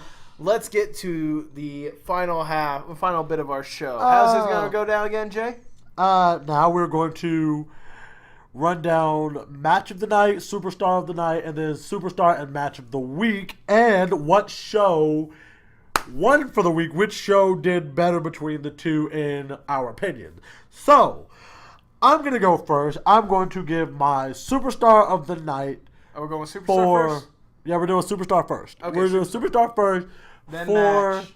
We're going to do superstar for each show, match for each show, and then superstar and match of the week. Okay. So, superstar for Raw for me, I'm honestly going to give this one to Bray Wyatt / Sister Abigail. I'm going to give that one to them because it's new. It's fresh. It's exciting. It gives us something to look forward to with him, and it's something that I want to see. So, for Raw this week, for me, I'm giving Superstar of the Week, or Superstar of the Night for Raw to Bray Wyatt. Okay. Yeah, I'll give you respect for that. Freaking, as much as I don't like the sister, are you? Freaking I'll say Usos. As much as I don't like the Sister Abigail thing, I understand where you're coming from by giving us something different. My superstar of the night, though, is a part of the major storyline, but is not the Shield. Okay. I'm going with The Miz on this one. All right. I kind of felt like you were going to say that, but I want to hear your reasoning why. Well, mainly because he started off the night opening up with, I found the Mizzy's segment entertaining. I was entertained by it, especially his chemistry with everyone. The only thing, it's not that I don't like the Miz either. It's just I hate that he's going so far because he always talks about he's like the most must-see television star, all of this. Well, that's his character. That's kind of who he is. I know, but it's But I was like, but if you look throughout the night, honestly, I feel like he's having the most fun out of everyone that's participating in this program. Okay, I'll give you that. Because it's one of those, he was having fun with the Mizzies. He was having fun with Sheamus and Cesaro and Curtis Axel. He looked like he was really getting into his role when it came to, being beat up, when it came to acting hurt. That's and, fair. The fact that he basically brought the secret weapon as part of the TLC match, the fact that he brought on Braun, he was able to get that approved by Kurt Angle. I think it was a wonderful move. It was a perfect move. And, the fact that I'm Miz keeps everything like entertaining at this point, like That's with any fair. feud that he's in. So at this point, I'm giving my superstar of the week to The Miz. Okay, for the night. Because Yes, we for the got to night. do For SmackDown. Raw. We do have to do for SmackDown. For SmackDown, Okay. giving everything that happened in SmackDown, giving the entire rundown of the show, and just giving how much momentum and how much force he has, and just how long he's been building to this moment. I'm giving my superstar of the night for SmackDown to Baron Corbin. Okay. And because I'm going to do this, I'm doing it because Baron Corbin, this has been a long time coming for Baron Corbin. Okay. Granted, he's a heel, and I'm not supposed to like him as a heel. I feel It doesn't matter. it's coming from a long way. Like, he's come a long way. And granted, he still has spots where he can improve. Everybody does. But it is really good. It was really enjoyable. And I think that with him as U.S. champion, we really can move into some quality stuff with him and whoever it is he decides to go into it with. So for this week, for this night, tonight, for SmackDown, I'm going to give mine to Baron Corbin. Okay. I can dig it. For me, my superstar of the night, I'm going to have to go with quite probably the obvious option here. Actually, no, I'm going to go a little curveball on this one. I'm giving my superstars of the night to the Usos. Okay. Huh. Now I know they didn't showcase as much as some of the other competitors of the night. Sami Zayn was like really close to being my pick here. Same. But when you're in a ring with the New Day and you have the better promo or you have the better mic skills at the moment, when you're like, showing probably a true heartfelt moment to the crowd after one of the most brutal matches that has ever been seen in WWE this past Sunday. And you're the shining star out of the majority of the promo. That's You fair. gotta get the superstars of the night to them. Okay, I'll give it to you. Yeah, no, I don't disagree. I don't disagree because we see where both Usos and New Days have come from, and for the Usos to have really come into their own as Within this past year, within the past year, and they've come into their own as healed bad guys, just their mic skill, their wrestling skill, their personas. It really has grown on the fans, whether or not they are bad, and I really enjoy that. So yeah, I can't disagree with you, but Okay. I say Baron Corbin. No, I get. Like I said, you're not wrong. Trust me. Whenever your quote of the night is "Cry," I will buy a boat and flow down your river of tears. That was great. I can't deny that. And that's honestly, not bad. that's what tipped the scale for me because I was gonna give it to Kevin Owens and Sami Zayn. Oh, okay. But the boat and going down the river of tears that tipped it for me. But let's drill it back in. We're running into red zone territory here. Let's go to match of the night for each one, and then we'll go back to superstar of the week for superstar of the week and match of the week. So for Raw, match of the night. Honestly, no match truly stood out to me to the point of giving, but I do have to give a match of the night, and I will honestly. I'll tell you what. I have my answer. You want me to go with mine first? Yeah, and then go, you go, answer? go ahead. Joe. I actually don't know who I want to. I'm gonna go with the one that obviously made the most headlines, and that's gonna be the one that made the main event for the third week in a row for the cruiserweights. I'm going with Kalisto versus Enzo in the lumberjack match. It's just the insanity of all the moves that were going on. The roles of the lumberjacks just throughout the match. The insane spots that happened throughout, and freaking the key tipping point of Mustafa Ali interfering and like Enzo going off that, I really enjoyed that match. Plus, let's be honest, when a match ends with a beautiful Selena del Sol off the top rope, you can't help but agree with it. Hey, let me ask. Okay, but in all serious, yeah, I'm gonna actually agree with you for Raw. That was kind of the crowning. That was kind of like the highlighted jewel moment match of this night of Raw. And granted, Raw was a very good show. Raw was. I feel like Raw definitely Raw definitely had like show of the week candidates, but we'll get to that in a minute. But definitely, I feel like that was like the crown jewel match of the show.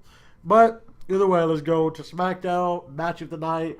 I'm definitely gonna go with the very obvious choice, Baron Corbin, AJ Styles, because I mean, of course, it was the main event. It was bound to be one of the best matches or the best match, but just the chemistry that the two seem to have, and just the fact that they've gotten to the point of being able to work so well together. With all of the stuff that they've had to deal with, like Ty Dillinger kind of sort of running interference a couple weeks in a row, and just kind of sneaking his way into the title picture. So I feel like this was a really good match, and it capped off their rivalry, so that now AJ can do what he needs to do, Baron can go where he wants to go, and we can just kind of move on. So, yeah, I'm giving SmackDown's match of the night to Baron versus AJ for the U.S. title. I mean, you're not wrong. It was definitely a good match. Although I have a feeling like this rivalry isn't just going to end like right here. I feel like it's going to go like at least until the next defense that Baron Corbin has, whether it be at Survivor Series or afterwards, wherever, somewhere in between. Is Survivor Series the next for SmackDown? Yes, for SmackDown it is. So they'll probably have one of those like super shows that they usually do every once in a while, like kind of how they did Sin City about a couple weeks back or whatnot. Anyways, but aside from. But my match of the night for SmackDown, I'm actually going to go the opposite direction, as in to the start of the show. Of course you I'm are. going with that Fatal 4-Way, the tag team Fatal 4-Way for the number one contendership. I knew he was going to do it. As much as I hate the rules of a tag team Fatal 4-Way, I will say the moves that were done in this match, the intensity, the insanity at times, especially when it came to freaking Shelton Benjamin and Chad Gable, just basically suplexing everyone and their mom. That's fair. It was one of those to where it was an entertaining match. As much as I would have liked Hype Bros to win to help build that eventual storyline, blah blah blah blah. They don't need the win in order to build that storyline. I think it would help their storyline. That's just what I'm saying. Anyways, but aside from that, I think that it'd be nice to actually get some more of. Been able. It'd be so much better to get more of them because we've only seen 3 matches out of the guys. So it'd be nice to actually see the chemistry between these two. It'd be nice to actually see more wrestling between these two, and I'm interested to see what's going to happen from here on forward. To be fair, though, they only get so many combinations of who they can face because 9 times out of 10 they're not going to put them up against another face team. No, not in a 1-on-1 situation. Well, 2-on-2. All I'm just going to say is I cannot wait for the Bludgeon Brothers to debut. Anyways, yeah, that's fair. Okay, so now we get to go back and now we get to pick match of the week and superstar of the week. Now, it doesn't have to be the one that we picked for each night, but I'm going to, for my superstar of the week. Actually, I'm not even going to lie to you guys. I've been thinking about this since we started, and I'm going to give it to The Shield. I'm going to give superstar, even though it is superstar of the week singular, I'm going to give it to the faction of The Shield because while their build-up to them reuniting was not the best, it was not in any way, shape, form, or fashion the best, but it did what it needed to do, and it also served another purpose of getting Roman Reigns over, which, damn it, I hate the fact to admit it, but he's over again. He is. But then again, when you have 2 of the most popular superstars in the world, in the WWE universe, it doesn't really hurt. But for my superstar of the week, just in general, I'm sticking with what I went for Raw before. I'm sticking with The Miz. Again, like I said, it's wonderful to see the role that he has played to bring the Shield back together and to see the superstars that he has gotten on his side to basically make this match 1,000 times more interesting than it already was. I mean, you have The Miz alone, which it was originally supposed to, from the looks of it, it was originally supposed to be just The Miz and Miztourage versus the Shield. But now I'm so glad and I know we're doing this, kind of like our slow exposition to the end, but I'm so glad that they didn't keep the Miztourage. Yeah. And that's nothing to say to Bo Dallas and Curtis Axel, but it's the way that they've been built to look exactly over the past couple of years that it's like, it would not have been believable. No, it wouldn't. It's like, I hate to admit it, but it's like, I trust me, I love Bo Dallas and Curtis Axel. They're awesome. But it's one of what those, they you do. know, if they had given them a chance to showcase their stuff, to make them seem like they're somewhat viable, at least on like club levels of viable, I mean, I think they would have been a more interesting matchup. But the fact that The Miz brought in Sheamus and Cesaro, who are already one of the, like, on their own, two great superstars, but together one of the best tag teams right now. You're right. I'll give you And that. of course, you get Braun Strowman on your side. We all love Braun. We all love Braun right now, and we want to see what he's gonna do with the tables, ladders, and chairs to I the need more Shield. big people. I'm not even gonna lie. I need more big people who can compete at Braun Strowman's level. Because God, I love watching this man do drop kicks. Amen to that. I love But you know, the fact that he's able to get these guys on his side, and the fact that he was able to, you know, basically make this TLC match 1,000 times more intriguing and building up that hype so much more. You know, you gotta give credit to the guy who's spearheading it. Yeah, you're right. I'll give you that much. That's why The Miz is my superstar for the week. All right, well, of course, that's what you get. Everybody's entitled to their own opinions, but here at What the Wrestling, we have ours. I am going to give match of the week. Ooh, Jesus. Match of the week. No, it is not going to. Actually, it's going to be a SmackDown show. I'm giving it to the Fatal 4-Way Tag Team Really? match. After Yes. you were crapping on me for saying it was a good match? I'm not crap. I wasn't crapping to say that it was a good match because I agreed with you. It was a good match. The reason I'm giving this the match of the week is because when you look at what they're doing, who all is involved, and where they're trying to go from here, one, it gave all of these tag teams, which we haven't seen in weeks, airtime. That's the first big thing that is a good reason why everybody loved it. Two, everybody gets a little bit of progression. Breezango got some time to progress to the team. Ben Abel became the number one contender. The Hype Bros are kind of working on their thing. And the Ascension. For God's sake, when was the last time we had an Ascension match? So everybody got some time in, and it just worked. And I think, especially for it to be the opening for SmackDown, the opening match for SmackDown, it was very good. It was a good opening, and it was a good thing that was like, okay, this is where we're going to go from here to let us know it was going to be a good show. It was when the first match is good and captivating like it was, it lets me know that the rest of the show is going to be good, which it was. All right. I'll give you credit for that. But for me, I'm sticking with also my Raw choice. I'm going with, you know, Kalisto versus Enzo. I've already said enough about this match, but I'll keep saying it again. Just everyone that was involved, the roles that they played, you know, Enzo truly just being Enzo. Enzo has gotten really entertaining with it ever since he's been on 205 Live. I'm sorry. I know it's been no apologizing. It's true. I was gonna say it's been an annoying kind of interesting, but it's been interesting nevertheless. I could listen to him talk shit about all the cruiserweights all the time. Loserweights. She called them loserweights. Loserweights, my bad. No, that's for those of you. That's 205 Live. He called them the loserweights this week, and I like it. Hashtag loserweights. I mean, it's not going to stay like that, but you know, hashtag loserweights. It works. Yeah, but still, nevertheless, I'm still gonna keep that as my show of the week. Okay, well, Or my match of the week. Okay, last thing that I want to do. Which show do you believe overall won for the week? Which show do you think was better for the week? Yeah, basically. But which one do you think? Okay, me personally, considering the fact that my pick for wrestler of the Superstar. night, and superstar of the night, and match of the night, I'm gonna stick with it for the show of the night. Raw was the better show this week. Okay, the fact that like SmackDown, they didn't put down a disappointing show or anything like that. It was just very promo heavy, and I understand that they were still coming up with or not coming up, but they were still like going off of the highs of Hell in a Cell. And it wasn't a bad episode. It was a solid episode. The only thing I was confused about is where was Jinder Mahal. That was that's one thing I didn't point out.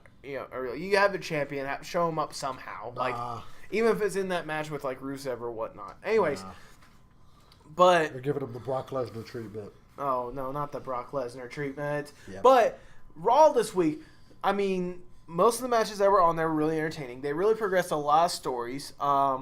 Like, for example, the Mickie James and Alexa Bliss. I am now completely on board for Mickie James winning, even though she's probably not. I'm sorry. But hands down, I mean, the Shield reunion. That, straight up alone, like, got a lot of people hyped up. And it's just one of those, that alone kind of gave it that little extra edge, along with, the Cruiserweight match at the end. Alright, well, for me, I'm actually not going to pick one for this week. I'm going to say no. I changed my mind. SmackDown won this week. Okay. SmackDown won this week because, as he said, yeah, they were still riding the highs of Hell in a Cell, but they did it in such a way that it stood out more memorably than anything Raw did. Granted, Raw had the Shield, Kalisto winning the U.S. Cruiserweight title. God, dog it them. It's okay. It's okay. We've been here too long. Anyway, they had those two big things, but besides those two big things, nothing really stood out for me in Raw. Whereas SmackDown, for real, yeah, nothing else really stood out besides the fact that the Shield is reuniting in the same building they debuted and broke up, and then it was Kalisto won the Cruiserweight title. There's the only two big things that people can really be yeah, that was talk worthy for this Raw. Not Braun Strowman and that match being set up. I mean, no, because yes, but that all falls under Shield Braun reunion. Strowman nearly broke down the door whenever the Miz was like, "This is my guy." No, but still, that was what I'm saying though. That all falls under Shield reunion. Everything that happened that involved the Shield, that it's just Shield reunion stuff. And okay, but what about SmackDown was more memorable than that? SmackDown was way more memorable because one, you got the freaking that opening tag team match. Not before the tag team match. You got the starting promo with the Usos and New Day. That alone made me want to give SmackDown, when I was watching it, that alone made me want to give SmackDown the week, honestly. Then they had the tag match, which was great. They had a lot of good work. Granted, the women's stuff was a little bit weak this week on both shows. I do still feel like there was just more of a progression on SmackDown's side. We had the amazing stuff with Kevin Owens and Sami Zayn, and that honestly to me is what tipped the scale, is the stuff with Sami Zayn and Kevin Owens. Even with the Baron Corbin match, which I've done that one to death. I'm not even going to say it at this point. I've done that one to death. This is, Talk about how he's going to take the tears of everyone and buy exactly. We've done that to death at this point. I don't care. I can say that quote a million times. Maybe you could, but I'm sure they don't want to hear it anymore. It is one of my favorite quotes from Baron Corbin of all time. Well, then get a loop of it off YouTube. How about that? I probably will. Anyway, I feel like the show itself had more stuff that made me go, okay, I like this. I want to see more of this. I cannot wait to come back for this. So, that's why I'm giving SmackDown this week. And what I hope going into next week, I hope we can have more stuff with Raw being diversified as far as give other people time in the spotlight where it doesn't feel like it's being overshadowed by the Shield. Because that's what was the big problem this week, that it felt like they were being overshadowed by the Shield. SmackDown, what I'm hoping for, I'm hoping they just keep going how they're going now. And I hope the Bludgeon Brothers, God, that is, I'm alliteration at its finest. The Bludgeon Brothers.